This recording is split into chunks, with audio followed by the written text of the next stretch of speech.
Good afternoon. Welcome. Welcome everyone to our Raising Peace session this afternoon. The session this afternoon is called Working for Peace Around the Regions, and there are many groups around the regions, and we'll hear from just 3 of them this afternoon. It's so good to see you all this afternoon. My name is Jill Burrows, and I'm a member of the Raising Peace organising group, and it's my pleasure to be your host this afternoon. I'd like to begin by remembering that wherever we are in Australia, we are on Aboriginal land, Aboriginal and Torres Strait Islander lands, and sovereignty has never been ceded. We acknowledge their elders past, present, and emerging, and thank our First Nations people for their wisdom and their care of this land and all the living and non-living things here for thousands of years. I'd especially like to welcome any First Nations people joining us this afternoon, and Dr. Helen Bishop in particular, who is one of our presenters today.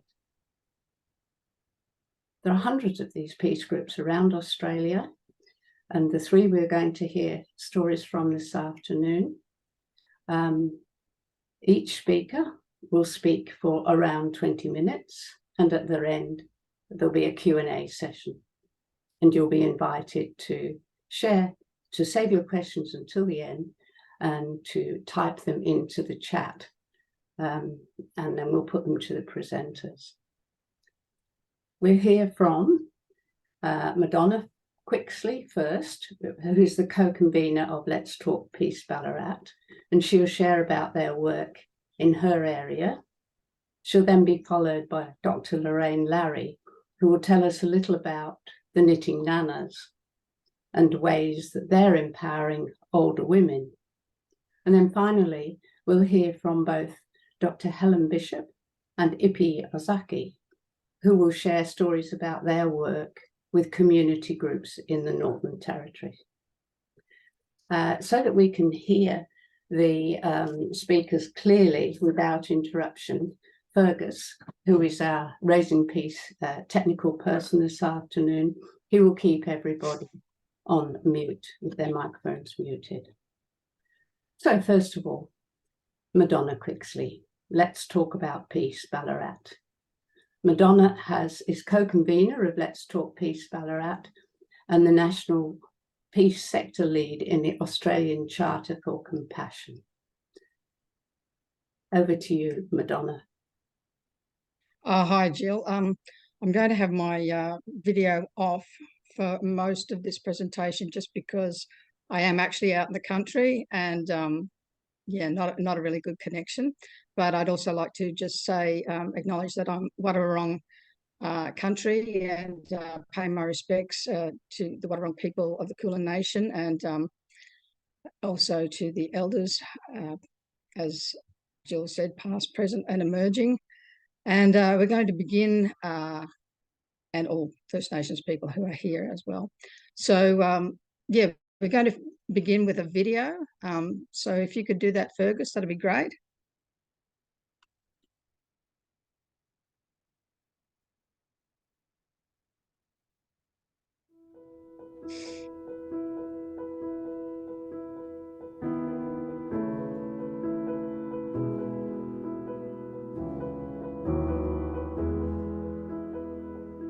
Last week, a jar of mayonnaise slipped out of my hands. There was no prospect of a decent sandwich that day or the next. My orphaned children banished to the hall, my bin, a mass grave glass goop bodies thrown carelessly away. The fallout dripping down the cupboard doors, my kitchen was the epicenter of a dying world. What else can become a weapon in my hands?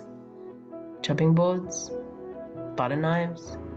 The pointy end of patriotic flags, the fingers pointed in chest saying, "I won't back down if you don't," and then both dying of hunger when there's jars of mayonnaise for days.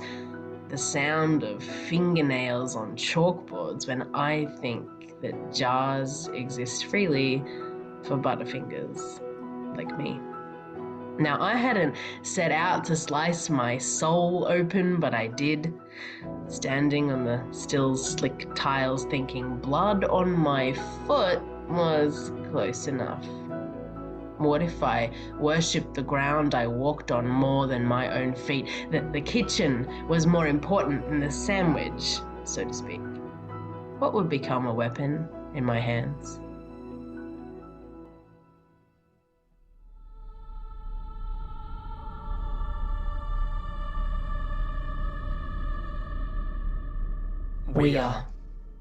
We are indiscriminate.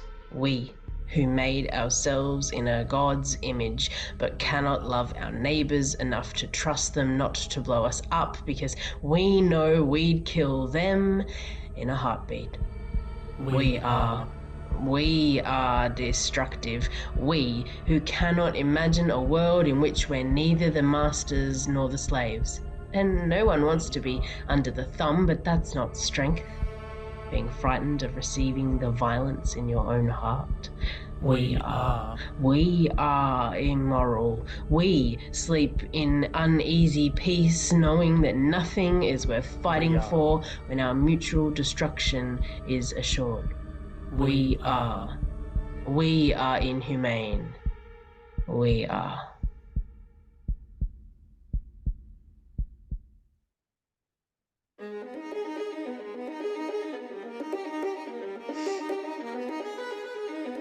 They buried their elected heads under our leftist rubble and trembled.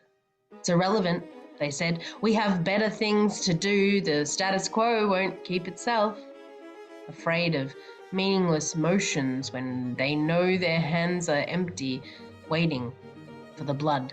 We are rabble-rousers, making disturbance for the peace. We'll keep knocking as long as there are closed doors. We'll say it again. Bring your sledgehammers, bring your trowels. We have some renovations to do.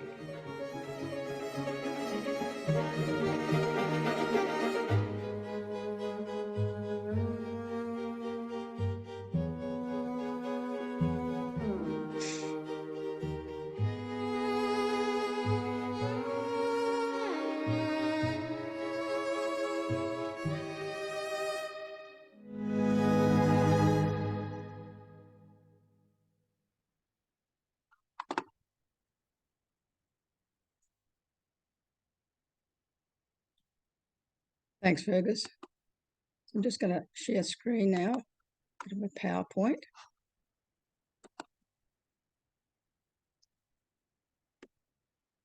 So, Megan J. Riedel's poem Fallout gives you a look around Ballarat and encapsulates peace promotion, emblematic of our status as a UNESCO creative city. So today I'll touch on some of the people, partnerships, principles, and projects that propel peace here in Ballarat.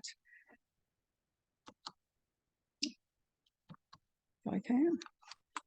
Doesn't seem to be moving. Sorry. Good. So here's my co-convener, Dr. Lynn Reader, and she's the secret source that we have here in Ballarat, because it's mainly through her efforts, that Ballarat declared itself a compassionate city in 2019. And of the Charter for Compassion, the beginnings of the Charter's work in its 12 sectors, one of which is peace, could formally begin. So the stage was set, as it were. So what makes a peace movement? Partnerships with like-minded folk. Here you have a motley, 15 different emblems, logos of groups that we've worked with. Either we've supported them or they've supported us, or the arrow goes both ways. So each logo represents a story, a set of friendships and relationships, and some encompass multiple stories, such as our support for the Goy Peace Foundation, where we've been permitted to judge the annual Youth Peace Essays. So we've been allowed to hear the young people's story, peace stories. So the other aspect is the principles, like the 8 pillars of positive peace. We actually have been inspired by Steve Killerley's construct, these 8 pillars of positive peace, and we're involved in at least 4 of these pillars. Free flow of information with our media involvement, good relations with neighbours, that's supporting our partners, high levels of human capital. For us, that means involvement in education, acceptance of the rights of others, that's meant involvement to support refugees and other marginalised communities. And as you can see, Rotary shares a lot of those elements as well. So that's why I've been working with them so strongly. We also have worked and were instrumental in actually having this Action 8, create paths and policies for respect, non-violence and peace. We were part of the conversation that set up the Women's Climate Congress Charter. And so we tend to work with those who are for peace, and we've actually hosted a Women's Climate Congress event here. Also, this is almost like a shopping list of all the people that we've got to be grateful for, because we tend to leverage off what's already gone on in the peace movement around the country. So here we have 2 other people who've really helped us a lot, Dr. John Langmore and Associate Professor Marian Hansen.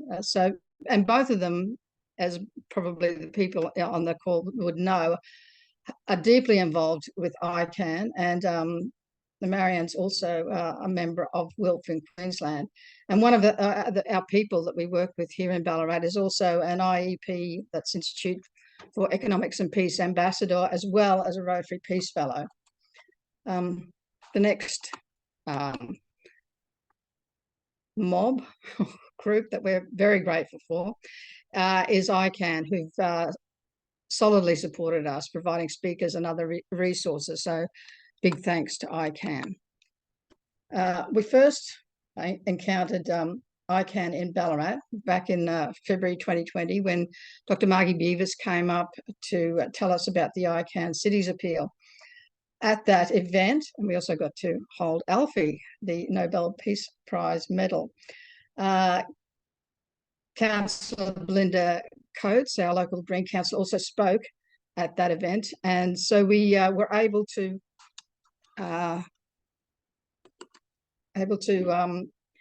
begin conversations to participate in this appeal.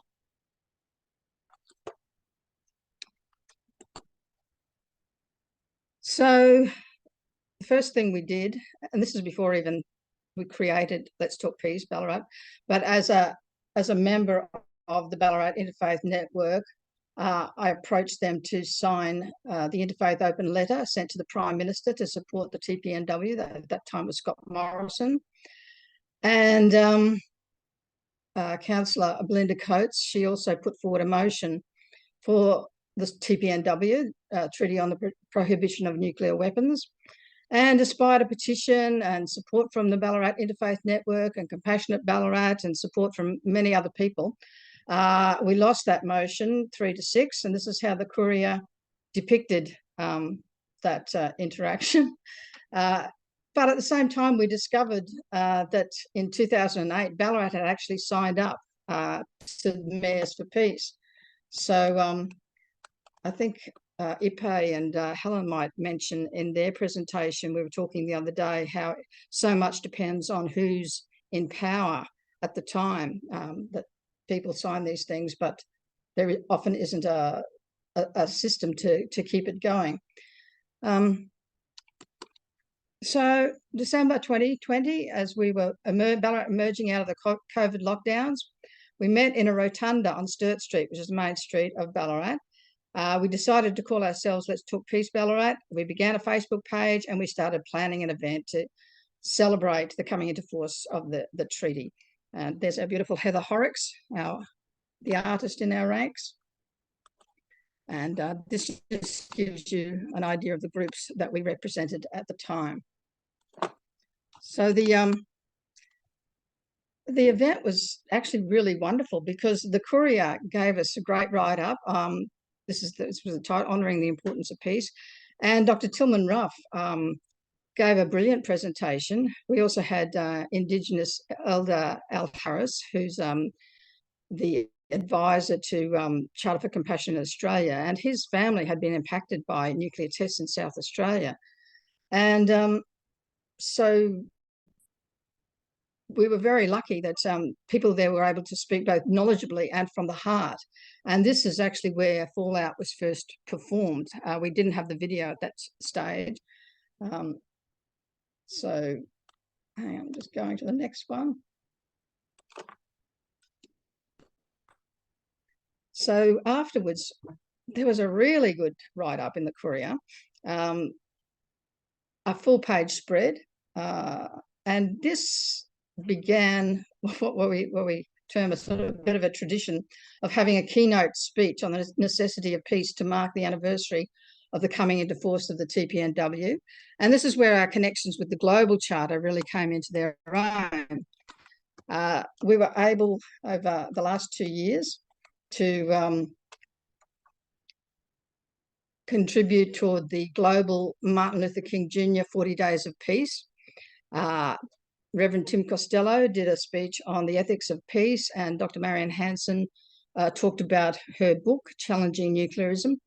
And we also contributed from Australia to the Charter for Compassion's Global Read. Each month they have a particular book that they focus on, and we nominated this book. And the tapes of all these things are available on the website for either for Charter for Compassion globally and or the Charter for Compassion in Australia.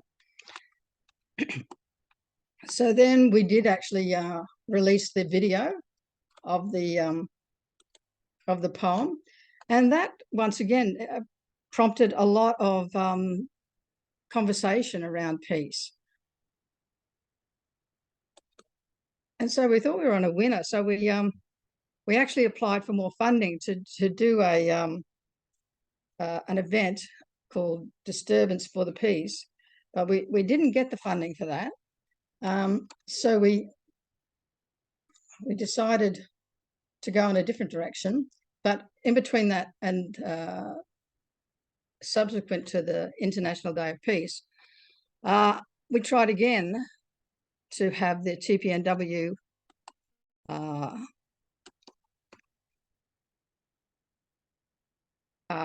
sort of the motion accepted by the council, but it was rejected again, 4 to 5. At least we'd gone up one, so that was good because the first one was 3 to 6. But what could have been a beautiful peace story turned into a pot boiler. There were negative things, media profiles around the place. But let's ignore that. We were able to procure Golden Plains Shire support for the Australian Local Government Association motion, which meant at their annual meeting that there was actually unanimous support at the national level for the TPNW. So that was something to be pretty happy about. So the next turn of events was we found out, well, actually Lynn knew and told me about these things called peace poles, which are globally known monuments, 250,000 of them around the world, you know, some near the Sphinxes and the pyramids, and one I think is even at the South Pole. And so this poetry is something that gets read out by people who inaugurate the peace poles. Now, Rotary had a special thing happening last year for their 100th anniversary where they wanted to get 100 peace poles into schools. And so we helped out with that.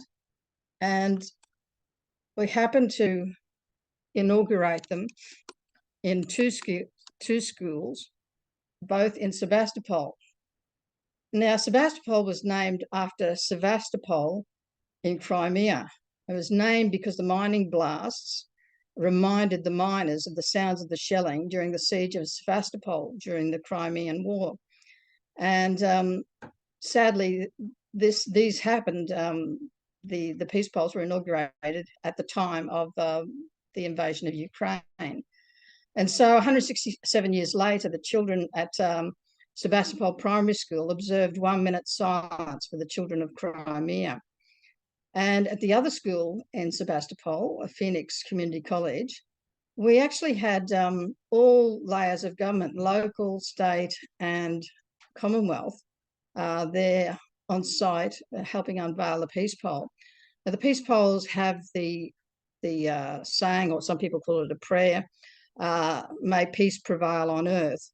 And the wonderful thing about that is they're in different languages. There's 4 sides, some have 6 sides, some have more. There's a very elaborate image there of a very large peace pole.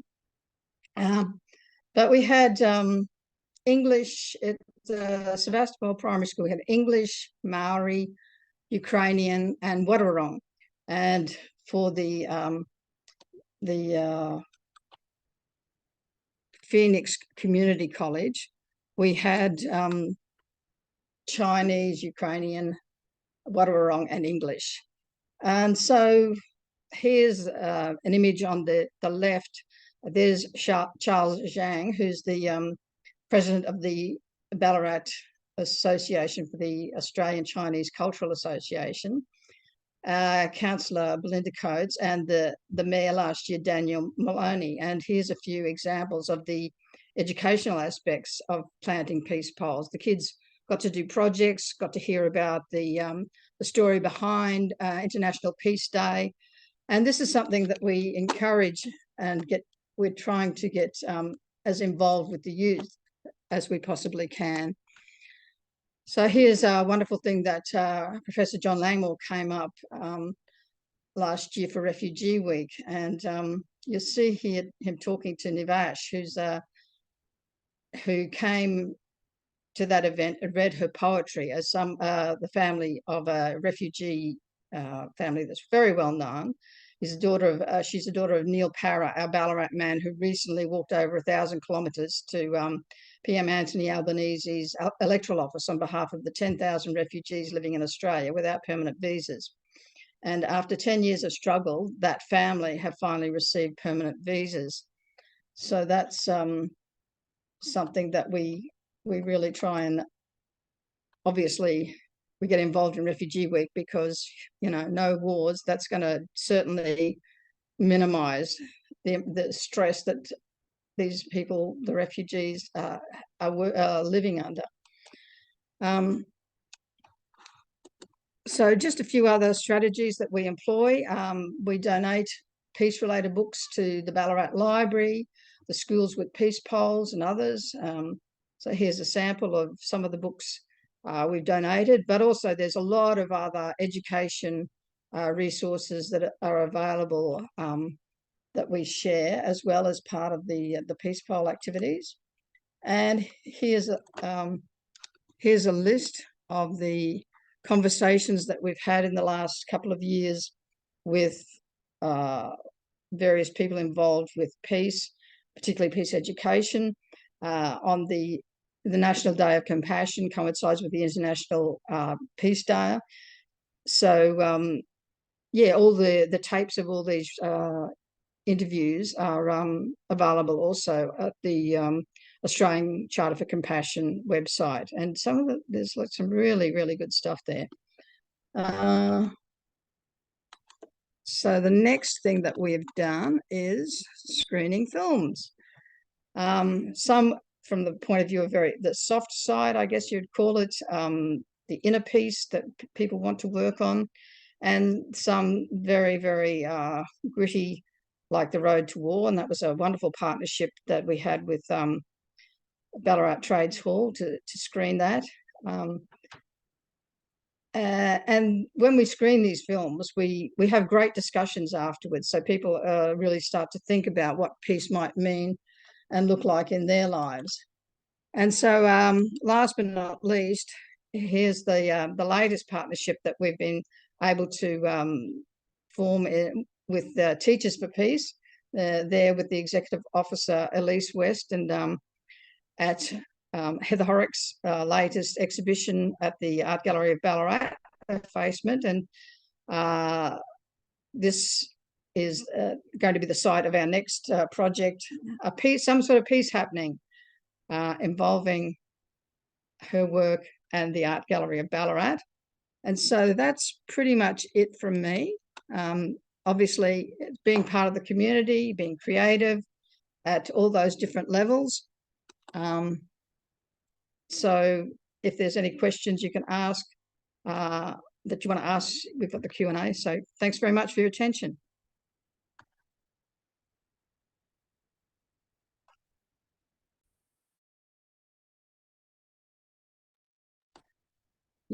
You're on mute, Jill.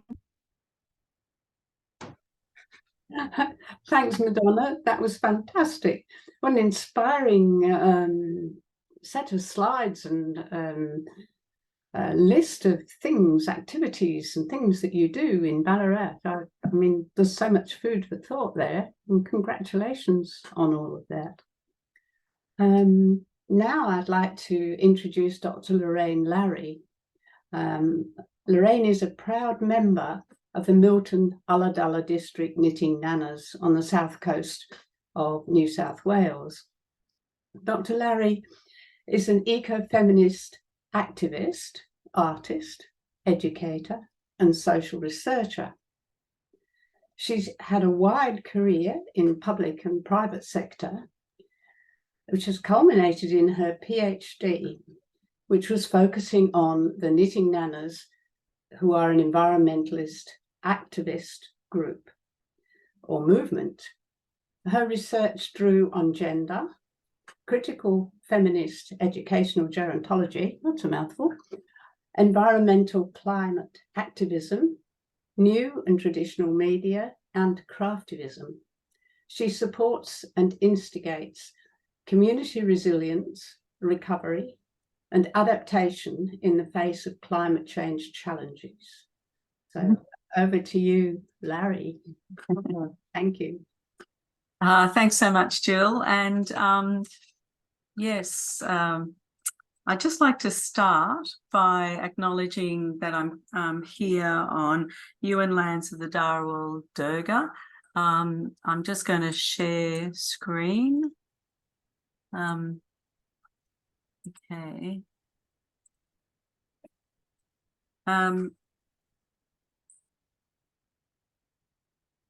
So this is where I live. This is Manana, a little coastal village on the New South Wales south coast. As I said, in the UN Nation Dharawal Durga language groups, and we look inland to a place called Didhul, which Captain Cook unfortunately named Pigeon House Mountain.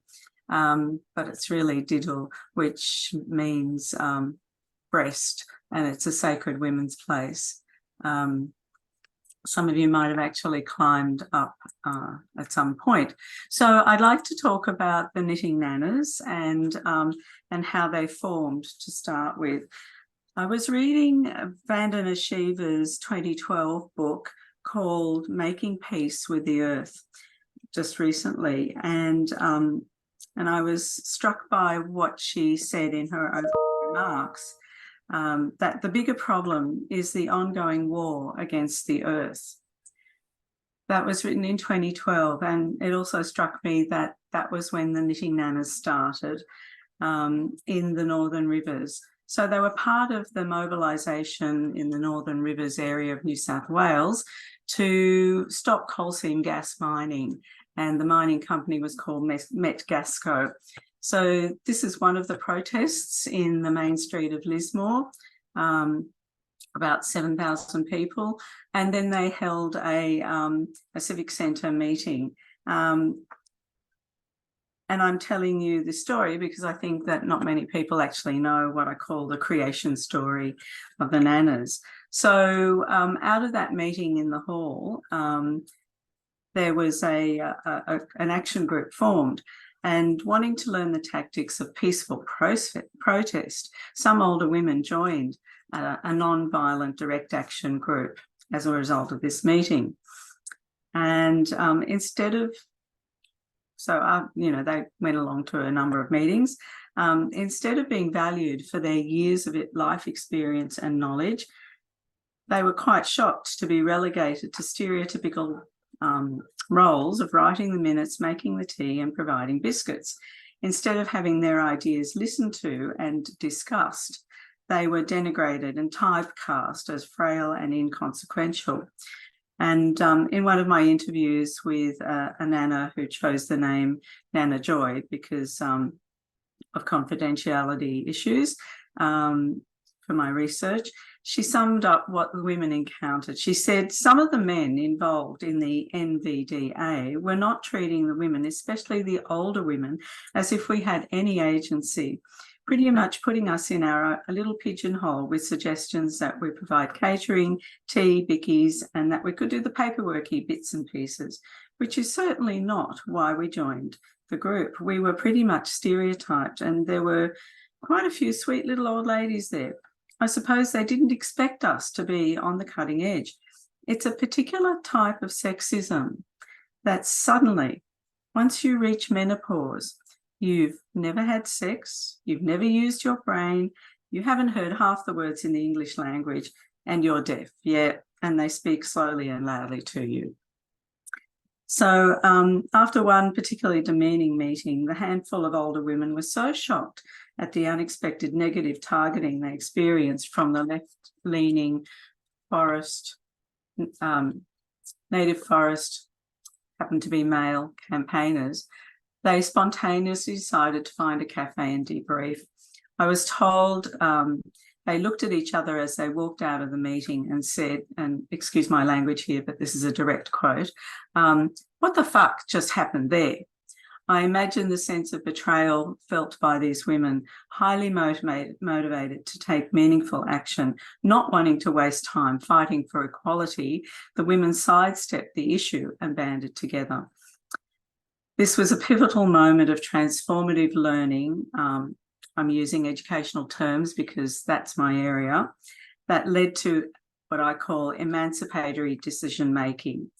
So what that means is rather than stay thwarted and disenfranchised, the women decided to not ask for permission and actually do what they had these great ideas in doing, which was to devise their alternative activism as a form of guerrilla surveillance, which they sweetly called Jane Bond.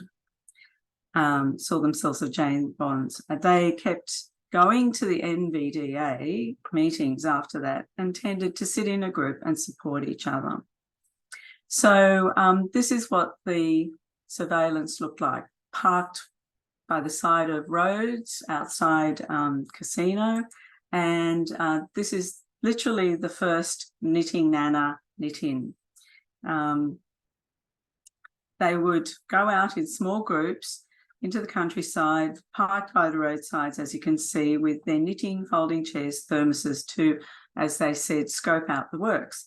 In other words, watching and recording the mining company Metgasco truck movements. And by doing this, they identified that certain things were happening. There were holding ponds being excavated for the collection of the contaminated water that comes out of coal seam gas mining. And that actually led to the very first blockade that of the whole movement. So initially knitting was a way of productively passing the time, as you can see when you're sitting just observing, but it soon became a form of environmental activism that older women could engage in. And the women realised that the humour and power of strategically using, if you like, their essentialist grandmotherly personas. This has been called by a researcher as an oppositional discourse in which women assume the characteristics assigned to them by a phallocentric culture in order to challenge phallocentrism and its description of and prescription for women. So what amazes me about telling this story is that every time I tell it to women and men alike, the reaction is not surprise, but disappointment, that this is typical, not new, and often experienced by women.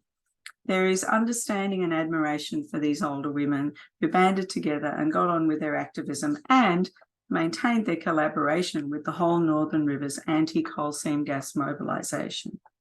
So overcoming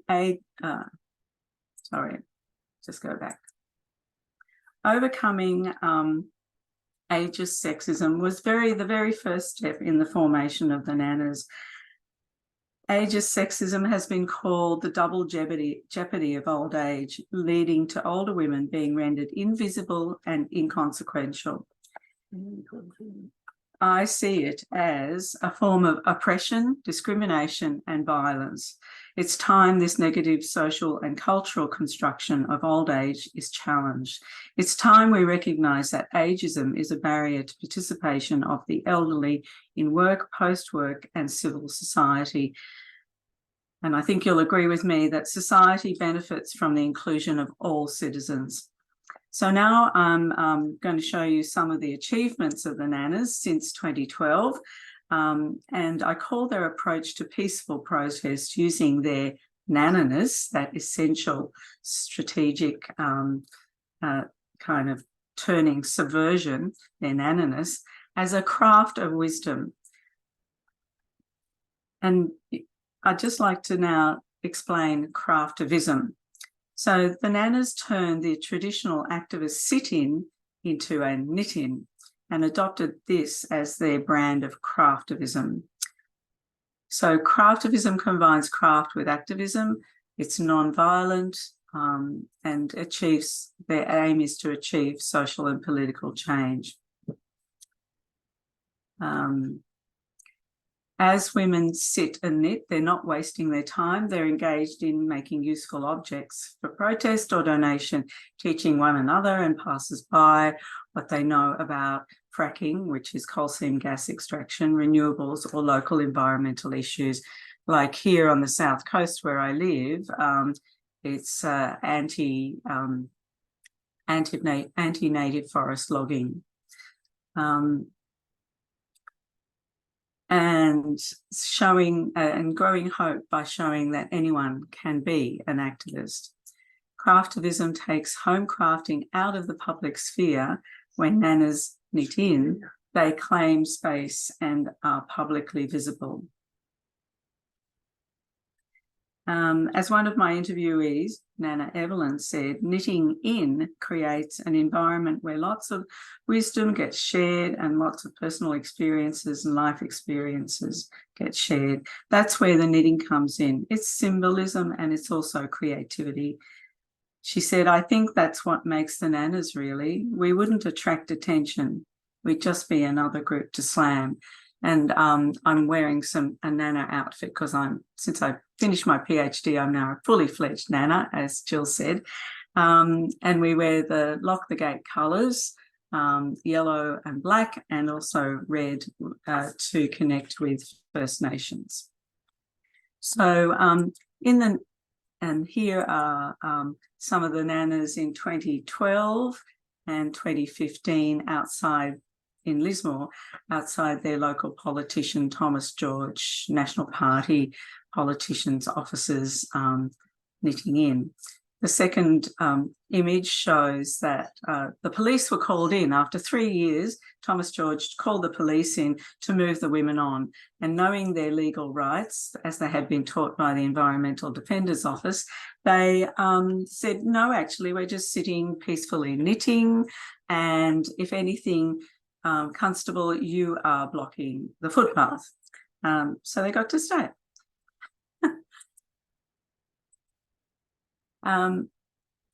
So it's clearly peaceful and non-confrontational, and a clever older women's activist strategy that fits in well with older women's capabilities and sensibilities.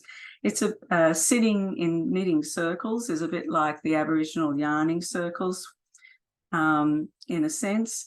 And the nanas have a manifesto where they say they bear witness. So in the manifesto, the nanas say, we want to leave this land no worse than we found it for our children, grandchildren, and a future that's clean and healthy. Very much a social justice perspective. I'm just wanting to send you in the chat a link to the manifesto. There it goes. Okay, so I'm just going to show you some examples of the things that the nanas have done. That previous picture showed you some nanas, Dominic and Helen, who are taking a Supreme Court action in New South Wales, challenging the anti-protester laws. And you're probably aware at how draconian those anti-protester laws have become. This is a typical setup for knitting nanas. I hope some of you have actually seen them. In action, very much the Sydney knitting nanas here with nanas from all around.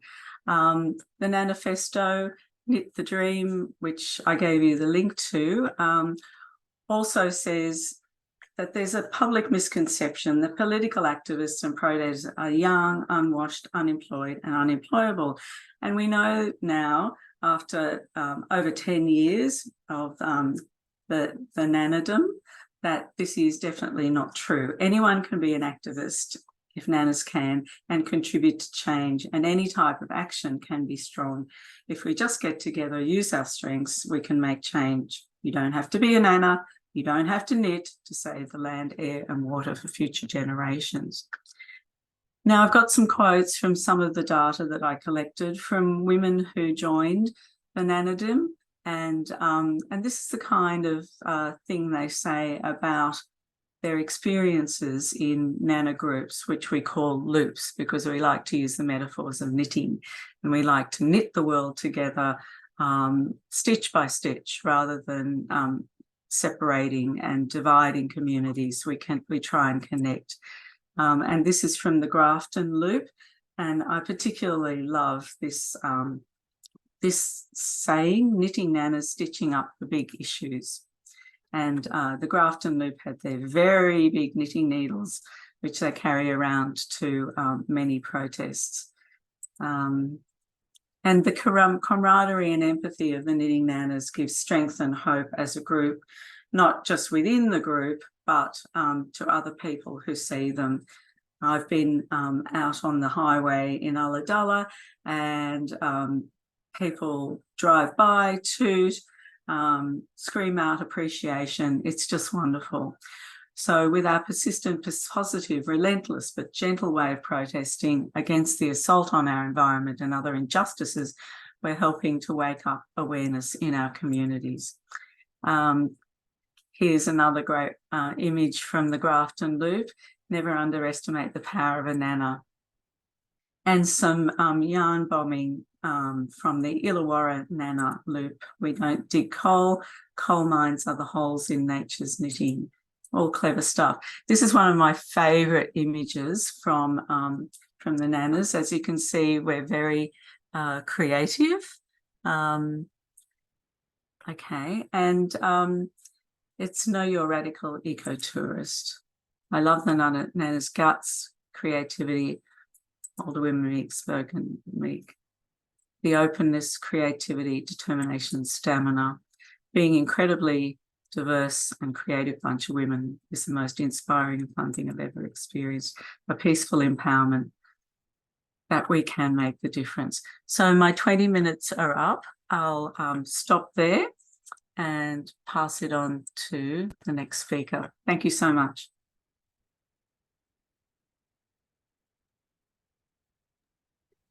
Thank you, Larry. I have to admit at this stage to being a knitting nana myself, so a lot of the things the actions you're talking about, I've participated in. Unfortunately, because of the focus of this around the regions,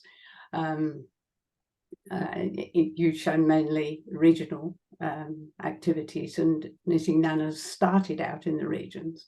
So it's so encouraging to hear the story of the nanas, because as you explained and pointed out, older women are often just pushed to the side, and yet they have years of learning and experience and skills from so many different experiences that they've had in their lives. And this connects nicely this care for the land and the environment for future generations. It connects beautifully with our next speakers, Dr. Helen Bishop and Ipi Ozaki, who are both peace practitioners and working in alternative dispute resolution. They're mediators, accredited mediators, and they work mostly, I think, with First Nations people. As I say, a beautiful connection, this care for land, which the First Nations people have for many, many years. So over to you, Ipi and Helen. Well, I might start if that's okay, Ipe. I'd like to firstly acknowledge that where you're speaking from, I'm speaking from Wajak Noongar Nations, and so that's in the business district or the area of land that is Perth. And it's really wonderful to be participating in this event. Ipe. I too like to acknowledge that I'm from Ghana country, which is also known as Adelaide, from the Red Kangaroo Adelaide Plains. And I too would like to share my deep connection with people who have shared so many great stories and also wisdom and knowledge over the years working as a mediator.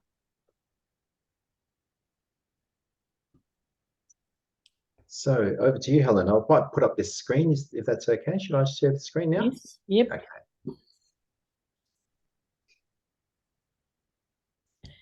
I'm just going to turn my video off because it'll use too much of the stream. So engaging and cooperating with First Nations peace builders and peacemaking and relationship building. It's about Indigenous governance methodologies, really, and the work we do is only stimulating the ideas and the importance of the people Ipe and I have both worked with, from the Tiwi Islands down to the desert areas of Yuendamu, Lajmanu, Alice Springs, and thereabouts. So some of the people, and Ipe's added to my list, and we've contributed together because this is our own experience of the work we've done together. The Ponki mediators of the Tiwi Islands, we've got the Kudich Law and Justice Group of Large Manu, and Kudich for Yuendamu, they're Walpri language speakers and traditional owners. Ali Kriang forms part of that, that group of three. And then there's the Catherine Governance project of work. Yuri Pigeon, I'm sorry, we're Pigeon Jiri from Willara, another Walpri group, and of course Alice Springs Town Camp and the AYP lands in the desert. I didn't actually work there, but certainly we've both got really rich experience and relationships in supporting these communities to develop their own methods, to put those methods into language that meets how they work in their world. We don't know those things. We honour that they do have them, and we're not there to teach them a Western way of practice.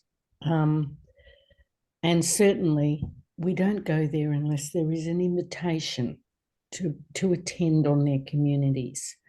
Ipe, you might want to cover some parts of those things I might have missed.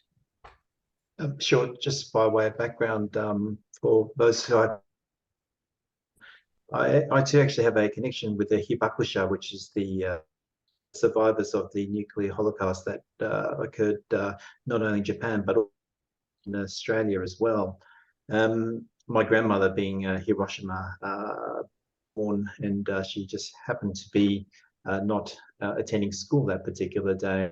I guess my journey as part of this is a complete outsider to the ways, the customs, the language of the Aboriginal or First Nations people. We will be sharing some of the stories that Helen and I have worked together.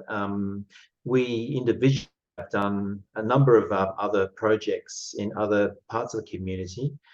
And I think this might just give you maybe a broad sense of some of the challenges and also some of the, I guess, some of the learnings we've actually picked up along the way. And I hope it would be very useful in your own community. I certainly resonated much with some of the creativity and some of the community relationships built in the Ballarat example, and also with the knitting. And I think there's so much to be said about creativity. The invitation is highly important. There are many organisations, probably well-meaning organisations, that do go out to communities, but they inevitably dismally to deliver what they were hoping to, because maybe they just didn't know how to build relationships, and they might be well resourced, and they might have government support. But Helen and I found the in this presentation is the communities that we genuinely built relationships over many months and years, and still continue to have relationships despite the fact that we're not always in the community. Certainly COVID had a huge impact with a lot of the work that we had established over the years, where we weren't able to go to many of these communities for a long time. And we've only just started doing some of this work in recent months. Over to you, Helen. I'll put the next slide on if that's okay. Yes, we have to have lots of planning with the communities that we work with. And once a date has been settled, then it's reminders, it's contact, phone calls, emails. We use every form of communication we can. We encourage people to attend, but we're talking to main people who are able to mobilise the community to check that, there's nothing's transpired that's going to inhibit attendance, such as funerals or sorry business, or ceremony time. There's sometimes ceremony time, and of course we can't attend. But it's working with the community members themselves who have agreed. In fact, sometimes the requests have come by a direct phone call to IPE, myself, or any of the other people we work with, like Maureen Abbott, who's an Arundel woman from Alice Springs, and people like Madhu, who've worked in communities such as Aliquoyung and Yuendamu. There's requests that come through, but we used to have almost a telephone of glory to IPE when certain members of the Tiwi community would ring him and say, we really want you to come over and do more training with us. And it wasn't about us, it was actually about being supported and being able to talk about conflict and conflict management for their own communities and what worked best for them. So they're the main parts, and we had to build relationships with shires, with other agencies, in order to ensure that attendance was going to be not just successful, but it was going to be funded for the community to attend, to have their lunch done, to have all the resources available to them, because we didn't want to draw on community resources because they are so scant. Anyway, over to you, Ipe. I think the first concept of being invited is critical. Again, Helen and I first met on a project working on islands. Helen was given this impossible project to pretty much establish centres right across Northern Territory. But Helen and I put our collective minds together. Helen invited me to this project, and she said, "Okay, let's just do Tiwi Islands, and let's do that really, really well." To which I was the director of the community mediation service run by the NT government. And so we invested quite heavily working with the Tiwi people until we actually worked hard to develop the Tiwi language material that still exists in the community today. And that was something really interesting to workshop, the idea of language. And the fact that so many people were so interested in this particular training, we didn't set the dates, the community set the dates, and we had great turnout every time we attended. And many of the other government agencies were kind of surprised. And how do you do this? It's like, well, we're invited. That's probably an obvious thing, but we just gained what the whole idea about our modus operandi, which is about earning the trust. Gradually, we carried on with this Tiwi mediation program, and we eventually developed to the stage. The Tiwi elders would go out to the Darwin Correctional Centre and talk to prisoners or Tiwi incarcerated for over 25 years, to sit down underneath a big mango tree in the prison and talk about the life outside incarceration when they're eventually released. These restorative justice, I think most people would recognise, meetings underneath these mango trees, and people would actually successfully reintegrate back into community rather than not having a plan at all and in the city and ending up in the recidivism cycle. That itself created a number of interests from other communities, and then Helen invited to other communities, and then another community. But before we actually went to another community, we invited people from that community, Jamanu, to visit Tiwi Islands and maybe experience what we did during the training, and then they would absorb, think about what they saw. That was really good training. We want you to come to our community yesterday, but you need to make some changes to make it work for my community. And I said, well, that's fantastic. How do we go about going to what kind of resources, what kind of logistics do we need to think about? So we're able to navigate this idea through one community to another community. And along the way, we learned that, of course, the people on the Tiwi Islands have a certain way of teaching and delivering. And of course, people in Warlpiri countries have a different way. And some of the pictures that you can see on the side sort of represent some of the artwork that we incorporated as part of the training. On the bottom right-hand corner, you'll see people standing around what looks like a dot painting, but that's sort of representing the middle, in the middle of the community, and all the things that can impact the community, about relationships and how conflict can be resolved. I'll pass to Helen now.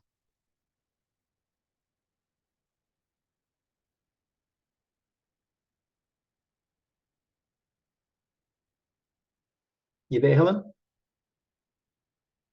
Yes, I'm here. Sorry, I muted myself so that now I've only, there we are. Now, this is a really important sort of stage, this communication stage, because there are a couple of projects that IPE had undertaken, such as, I'll just talk about a community rather than naming the community. And that was this continual feeding back, this continual interest in the progress and recording the progress of the communities who'd suffered some major events.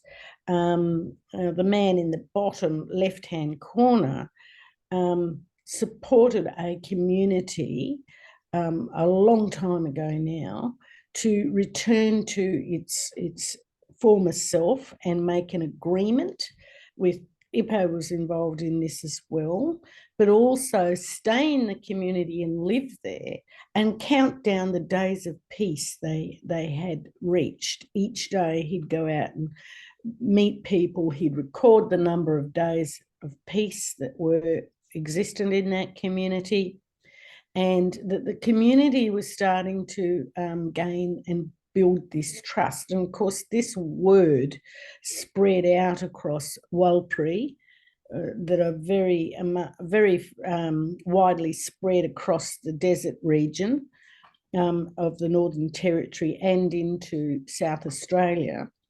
And so other communities came on board, such as Ali Kriang or Lajmanu, or these other communities started growing this approach because it had formerly been active many decades ago, but there was no resources and no adequate support for the communities to continue doing this work.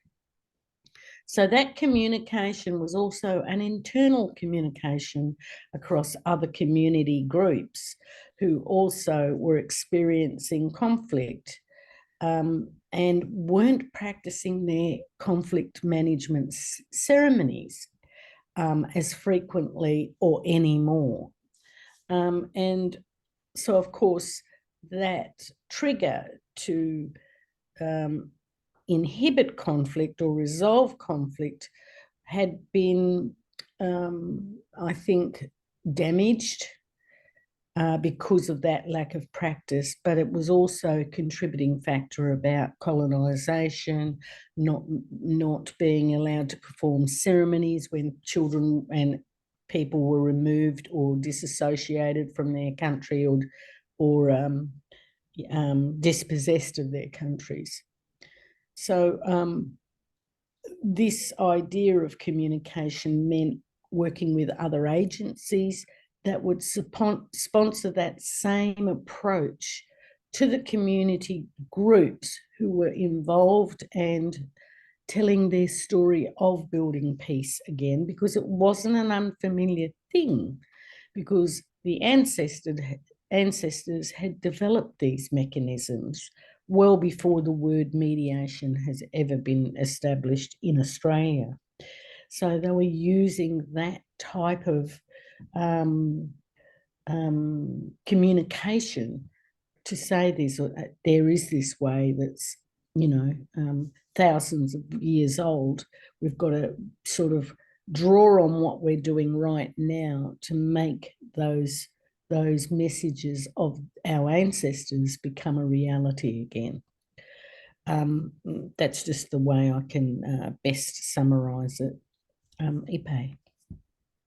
Some of the images I've got up there is there was a sense of shame being part of this community as the conflict just got out of hand, and as part of the communication strategy we put together was celebrating what was everything that was so good about the community, and we created the local Facebook group, and you can see the police officers even waving a flag saying, "I love this community," and there was so much rubbish talk on social media that was actually so toxic, and social media is so double-edged. It can be so toxic, but also used for positive. So we effectively helped the community through the Art Centre create many art programs, supporting the local footy team, and many ways of looking at bringing community pride back. Over to you, Helen. Yep. Okay. So one of the important parts of working with the communities was developing a way to not talk about confidentiality, because in communities, confidentiality, everybody knows everybody's business. Not the details of their business. And so groups were saying, well, the better way for us to do this, and I think it was really well refined by IPE to bring this to the fore and say, well, what's the one story you want to leave this room with that you agree you could share with the community if they go, so what happened? Because people are bound to ask what happened and who said what. No, they developed with IPE's assistance this way to circumvent the confidentiality rule, because it doesn't mean that much. I'm not saying that people don't value confidentiality. That isn't the type of language that's used in communities per se. So it was that they developed the notion of having one story they agreed that they could share with all other people out in the communities, and that they would say that one story is, this was our agreement, everything's okay now, or it mightn't be okay, this was our agreement and we agreed this is what we agreed, rather than all the devil in the detail of confidentiality. You can't speak about it. These weren't we weren't trying to follow a Western framework of working with community when relationships are so important to community members and everyone is connected. Ipe. Yep. This little mantra, trust, balance, and one story, is something that we work together with the community, and in Warlpiri they have their own way of saying that. It's called Yimi Pidgeri, and in Tiwi Islands this concept of Noa Warajiri and Ponki ceremony encapsulates what is written in English.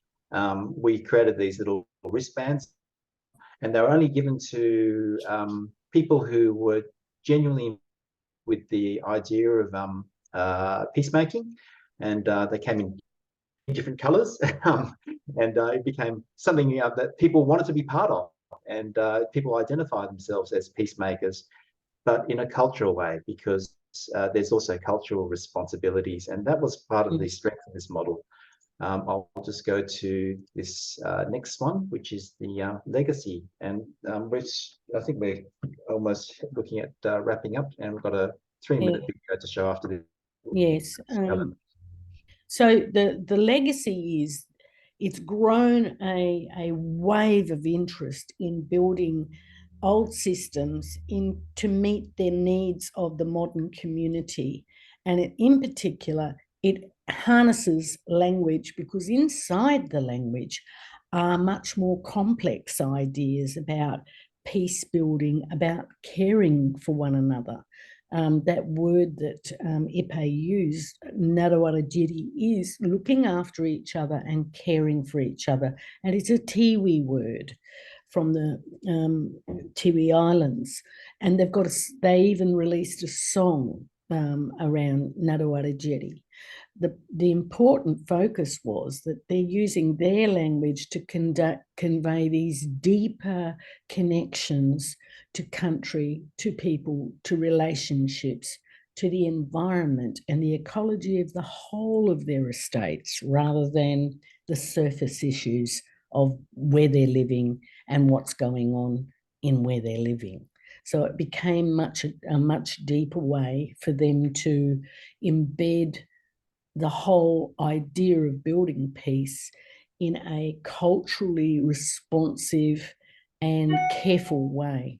Next, Ipe, if you want to say anything. Yeah, I guess one thing Helen and I worked together, and I was actually part of the Western model of the mediation world, where they have what's called mediator standards, and a challenge was put to me to say, well, do you think the Tiwi Islander Ponky media has to be nationally accredited? And I scratched my head. I thought, oh, well, how, because applying the Tiwi Islander mediators to do a test, if you will, an exam, in the Western model, it was just so inappropriate at so many levels. So what Helen and I did was actually develop or identify in language the Tiwi Islander mediator standards. And so it took us about 18 months to go on this journey, but we actually identified languages and their own ethics and their own cultural practices and knowledge, experience. That's all part of the dominant theory of mediation. And we actually identified that the Tiwi Islander mediation standards, or TMAS, if you like acronyms, was actually higher level required than the national level. And it was through this discussion, we actually put the Tiwi standards and the Western standards side by side, and we decided to go through the assessment process, if you will, under the Tiwi standards. And I was more than comfortable of recognizing that the Tiwi Islanders not only comfortably passed the national standards, but there's something far more complex and superior to their model that the dominant culture could a lot out of. So that was one fantastic legacy we developed. Having said that, the practical side of these type of things is that it requires resources, funding, and someone to resource, and it's very difficult. It's not a simple answer, but when we're looking at funding, or when we're looking at the particular projects, I know that there's a lot of say trainers who would love to do training in these particular communities, but they don't factor in the funding for the legacy part, which might be 2 years. Ongoing support. Yeah. Ongoing support. They just do the 5-day training and off they go. It's not good enough because it takes. Helen's been fantastic with all these projects that we've been involved with. She's been involved with the program Logic. She's also been supportive of our outreach workers who have been, and I think this is something will resonate amongst peacemakers. Sometimes it's really lonely work out there. Some days are doing this type of work, but having someone like Helen to be able to be that sounding board and say, don't worry, babe, it'll probably happen, but let's just do things a bit differently, or whatever the case may be. Just having that that support and that wisdom is just so important in this type of peace work. And I think this is something that I hear about with peacemakers a lot.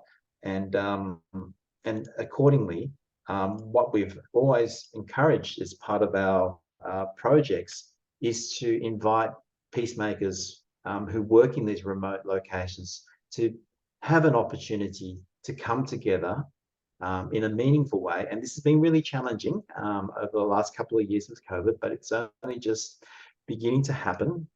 And we have an opportunity to share our stories, our practices, and also check in with the other mediators as well, because some of the urban-based mediators wouldn't have a clue about some of the work that these people, these amazing practitioners, do in the community. And it's an opportunity for learning, cross-pollination, but it's also a safety mechanism. This is just a screenshot from the Melbourne mediation conferences several years ago. And the unique part of this particular presentation, you can see that there's like a dot painting. We took over the floor of the Hyatt Hotel in Melbourne, but because there were effectively ambassadors of peace from so many different communities, it was actually one big mediation project almost, to try to work out a design or a concept or a story that would cross the saltwater country, the desert country, sweetwater country where Helen is from. So just before we go to the final screen, one of the things that has happened is that First Nation peace builders, we've worked very hard to get them to the National Mediation Conference. This year we weren't as successful. The last couple of years we've been able to get quite a few people who are really keen to be present and to speak, to mingle with other mediators, whether they're Western or other Indigenous bodies who come from overseas, such as from New Zealand or Canada or Papua New Guinea or Bougainville. The point is that getting them into that same space helps people to get used to hearing about First Nations practices. But the other part of the equation is that First Nations practices are now, they're starting to believe in themselves. That without support and without that ability to have a sounding board about what goes on for them, it is really hard to continue practice in a community where there is this point, this discussion that we're talking about, the lack of support, growth, nurturing mediators and peace builders for their community's own benefits.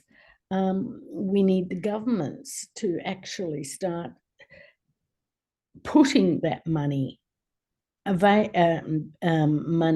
the bucket so that they can establish their networking, keep in contact with each other, and in fact, where we can, where they're expressing that they want to meet other First Nation mediators who work outside of their areas in other countries and exchange notes. They're starving, but it is just as important internally in Australia that Australia starts to take notice of these very deeply motivated reasons for wanting to manage conflict in their own communities prior to criminal justice contact, because it is a very restorative approach. So I'll just talk to this. When this idea of together as one in Ali Kriang came out of the work of the community peace builders.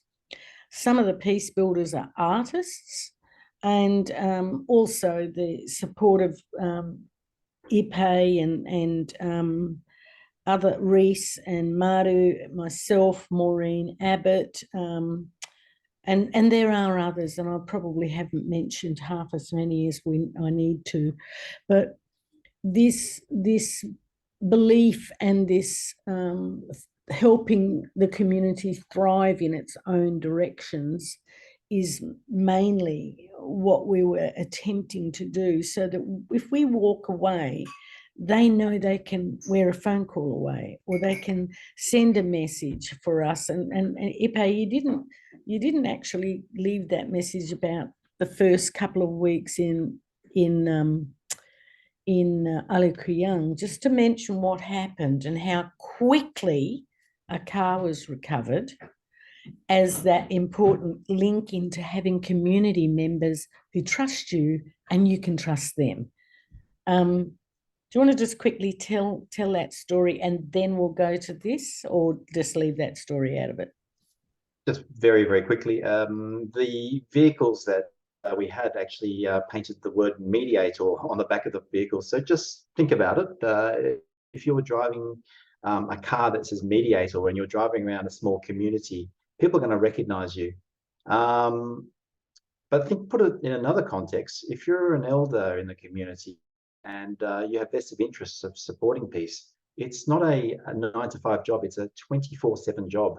And for our team, we really wanted to sort of, if we're going to be embedded with the community and we are identified as mediators, we actually were quite with our branding. People would actually recognize the vehicle, and we'd have to be very careful about who actually sat in the vehicle as well, because if there was a troublemaker, a non-troublemaker sitting in the vehicle, it'll impact our reputation as independent people. Anyway, our car got stolen. It was stolen one day, and it was recovered within 12 hours. The police couldn't believe it, but this is where the power of social media and the power of community just came together, and they realized that this young man made a terrible mistake, and it was given back to us, and it was quite a interesting scenario. Certainly Very prompt. very prompt, and the mother of the offender very apologetic, and realized the important what that symbol meant. But about this video, this was actually part of the peace project in one of the remote communities in Northern Territory. The lead singer, to put a context around it, it was his daughter that was actually attacked in a terrible, terrible way. He's singing in 4 languages through this song, and it's basically saying, come back, we're stronger and better together as one. You might hear some words like Yimi Pidgeri, which is one word in Warlpiri. And to put a context, this town is also known as Dog Dreaming, and you'll see some dingoes and camp dogs in the background. It's got all the things that make the community strong: football, dancing, music, family, love. So I hope you enjoy this clip and get a bit of a dancing maneuver happening as well. Any other comments, Helen, before I put it on? No, I think this will sing it all about all of it. Okay, thanks.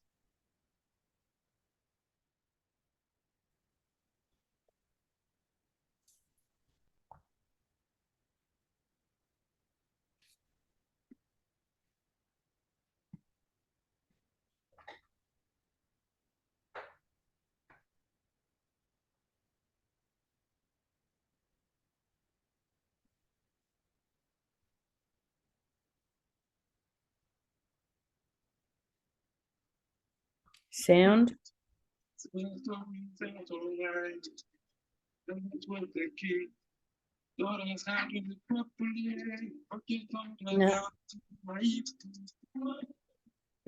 Sound's not coming through very well.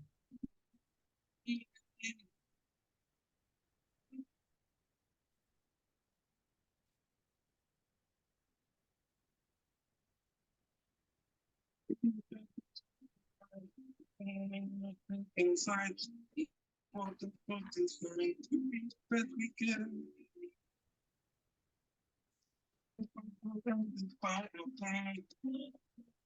Ipe, it's not coming through very well. Maybe turn your video off from you. Ipe, if you stop sharing and then reshare again, and go to that share screen functionality, you'll see at the bottom of the little pop-up window that you need to share sound. You tick that. Right, okay. Sorry about that. But what we'll do is the link provided will take you to that, and I'll also put it in the chat box so you can have a listen in your... That's a bit of a shame that we couldn't get that through to you as clearly as we were hoping for. No, you can. You can. I can? Yeah. Oh, you just got to follow the instructions that Fergus gave you. Oh, sorry. Fergus. If you go to share screen, and then before you click on the window that you want to share, the bottom of that pop-up window has the share sound box. Oh, okay.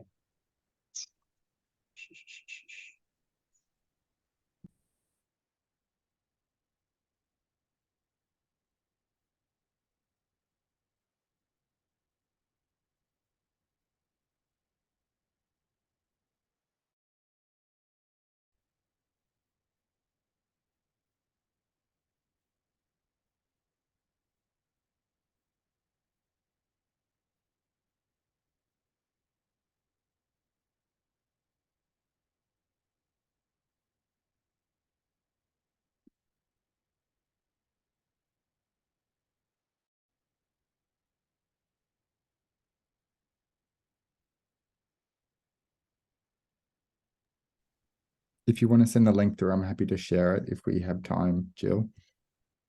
Yeah, okay. So I'm just not seeing that thing pop up, I'm afraid. So I'll just have to maybe just send you the link. As far as I'm concerned, Fergus, we have time. We have not lost any participants, and we don't seem to have many questions in the chat. So I think that'll be fine to show that video. Okay. So maybe first I'll get you to share from your side. Sorry about that.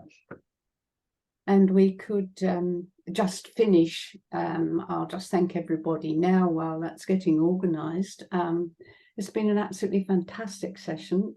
We could just listen to your stories from the various groups. They're also rich and inspiring.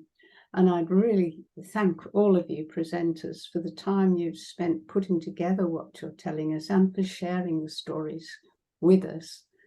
I'm sure everybody who's been listening is really happy and delighted and thankful to you all. And thank you also to Fergus, who's been doing a brilliant job in the background there, putting the various speakers on screen, etc. So thank you, everybody.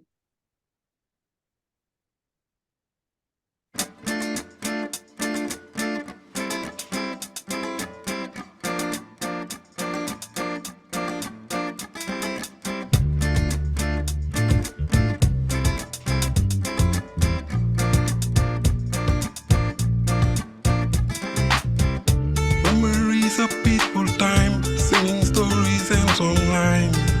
Alice was the key. Taught us how to live properly. Culture taught us how to live life. That's the way it should be. Living in this community.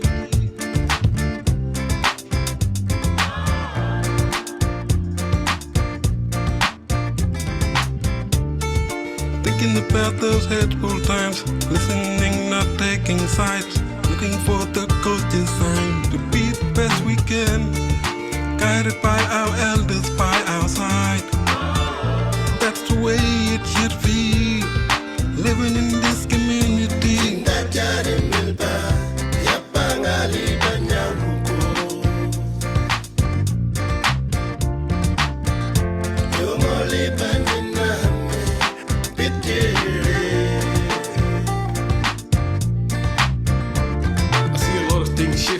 Back in the day, we were living it together, for tribe, all gifted, sharing all of the culture songs, keeping stories alive, keeping always strong. It's time for us to take knowledge back from the waking up times, the elders way back. Keep teaching the next generation to live, how to heal and how to forgive. Dreaming about future days, looking forward, finding ways for us to live as one. Here together in Ellie Grung, make the best for our next generation. That's the way we should be, living in our community.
Thank you. Thank you. Thank you, Ippy. That was lovely. What joy. Yes, it's a very inspiring. It made me cry when I first saw it. I thought, Yeah. oh, after everything they'd been through, Mm. they arrived with that beautiful sentiment to Yeah. support their community. Yeah, Yeah, it was yeah. very It's- inspiring. It is, as have been all the stories and their varied nature that we've had this afternoon. I was thinking of discussing all the words that seem to overlap from the different stories, which we don't have time to do now. But I'll just mention that things that stand out in particular are the importance of relationships, building relationships, and the creative ways in which people go about that. And that's just lovely. And the respect and the trust and the cooperation that all these things you have shared talk about. And I love the bracelets. The one story, I think that's terrific. It kind of links everything. And there's a one story of humanity, and we're all trying to live peacefully on this planet. So I think that's a really nice way to finish. We did say we'd be finished by 3:30. So unless anybody has any final comments, we might finish there. Does anybody have any final comments they'd like to make? Jill, I'd just like to say I was thinking pretty much the same thing, that across all the speakers, the sense of relationship building, of trust, of community, and of building goodwill. And gosh, I think we've just kind of tipped the iceberg here. I've got so many stories of things the Knitting Nanas have done just behind the scenes that you would never really know about in connecting and building, and just the sense of humour around giving hope. You know, and these are such challenging times. I was sort of thinking about how do we continue these peaceful and gentle ways of being in the world when there's so much crisis and challenge, and that's probably a question that can't be answered. I think the giving peace, hope and joy, and despite what's going on, to recognise those elements within our communities and nurture them and support them, as Helen and Ippy were talking about. And the same with the stories Madonna was telling. It's that inspiration that binds everybody together, instead of focusing on all the negativities and the fighting that goes on. Let's just look at what we share in common, and that's our way forward, I think. And moving from a deficit model to a strengths-based model. Yes, yeah. You know, I'm just constantly reminded of that.